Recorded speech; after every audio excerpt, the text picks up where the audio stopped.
नमस्कार मैत्रिणींनो, विवाहबंधन भाग 31. पुन्हा उमलणारा विश्वास. घरात संध्याकाळची शांतता होती, पण त्या शांततेत अनयाच्या मनात वादळ उठलेलं होतं. खिडकीतून येणाऱ्या मंद वाऱ्याबरोबर पडद्याची हलकी हालचाल होत होती, पण तिचं लक्ष मात्र त्या वाऱ्याकडे नव्हतं. तिच्या डोळ्यासमोर सतत एकच चेहरा फिरत होता, आदित्य.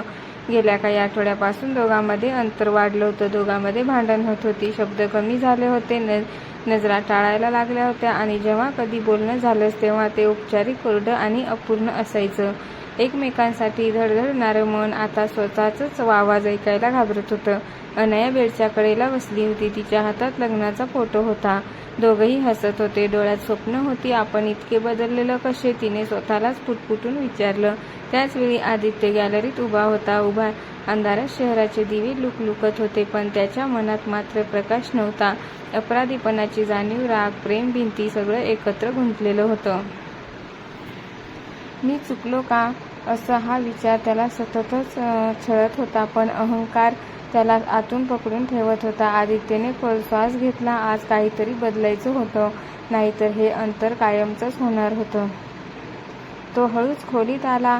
अनया दचकली, पण काहीही बोलली नाही. तिच्या चेहऱ्यावर शांततेचा मुखवटा होता, पण डोळ्यात साचलेलं दुःख स्पष्ट दिसत होतं. अनयाच्या डोळ्यात पाणी होतं. अनया. त्याचा आवाज नेहमीसारखा ठाम नव्हता, थोडासा थरथरत होता, आणि ती अजूनही काही बोलली नाही. आपण बोलू शकतो का, आदित्यने विचारलं. अनयाने हळूच मान हलवली. बोलायलाच हवं होतं. फार आधी दोघं समोरासमोर बसले आणि बोलायला लागले.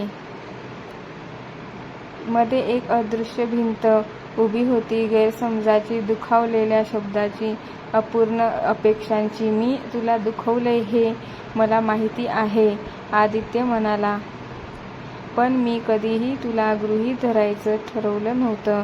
अनया हसली, पण ते हसू वेदनादायक होतं. गृहीत धरायचं ठरवावं लागतं नाही, आदित्य. ते नकळत होतं, आणि तेच जास्त दुखतं. त्या वाक्याने आदित्य गप्प झाला. मी तुला प्रत्येक वेळी समजून घेतलं, अनया पुढे म्हणाली. तुझ्या रागाला, तुझ्या शांततेला, तुझ्या दूर जाण्याला. पण एक दिवस मला जाणवलं, तू मला समजून घ्यायचाच प्रयत्न करत नाहीस. आदित्यचे डोळे पाणावले. मला भीती वाटत होती. कशाची? तुला गमवायची, तो प्रामाणिकपणे म्हणाला. म्हणूनच मी माझ्या भावनांपासून पळत राहिलो. मला वाटलं मी मजबूत राहिलो तर सगळं ठीक राहील, पण मी चुकलो होतो. अनया शांतपणे ऐकत होती. तिच्या मनात राग होता, पण त्याहून मोठं प्रेम होतं. तू कधी विचार केलास का, ती म्हणाली, की मला मजबूत नव्हे तर सोबत हवा होता. तो तिच्याकडे पाहतच राहिला. आज पहिल्यांदा त्याला जाणवलं, अनया नेहमीच त्याच्या शेजारी उभी होती, पण तोच तिला एकटी सोडत होता. मला माफ कर, तो म्हणाला, आणि त्याच्या आवाजात गर्व नव्हता, फक्त पश्चाताप होता. अनया काही क्षण गप्प राहिली, मग हळूच म्हणाली, की माफी म्हणजे सगळं विसरणं नाही, पण पुन्हा प्रयत्न करण्याची तयारी असणं आहे. मी तयार आहे, आदित्य लगेच म्हणाला. यावेळी पळणार नाही, बोलणार नाही, ऐकणार नाही. तिच्या डोळ्यात पाणी आलं. मलाही भीती वाटत होती, ती म्हणाली, पण आज वाटतंय आपण अजूनही हरवलेलो नाही. आदित्यने हळूच तिचा हात धरला. ती क्षणभर थांबली, मग तिच्या बोटांनी त्याची घट्ट पकड घेतली.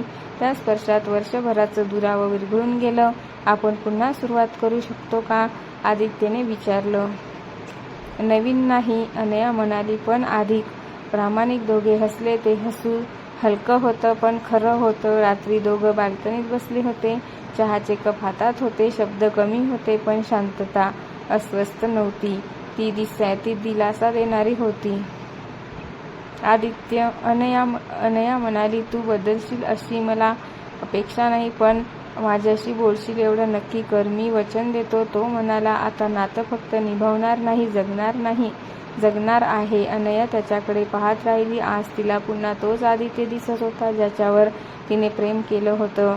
रात्री झोपताना आदित्यने सहज तिच्या खांद्यावर हात ठेवला. अनया हटली नाही. त्या छोट्याशा कुर्तीत मोठा विश्वास दडलेला होता. बाहेर पावसाची हलकी सर सुरू झाली होती, आणि जणू नात्यावर साचलेली धूळ निघत होती. विवाहबंधन हे आज पुन्हा घट्ट झालं होतं. तुटलेलं नाही, फक्त जखमी होतं आणि जखमा भरून येण्यासाठी प्रेमाला थोडा वेळ हवा होता. कंटिन्यू भाग 32 नक्कीच बघा. जर व्हिडिओ आवडला असेल तर लाईक, शेअर, सबस्क्राईब करा आणि कमेंट करून सांगा कशी वाटली कथा. धन्यवाद.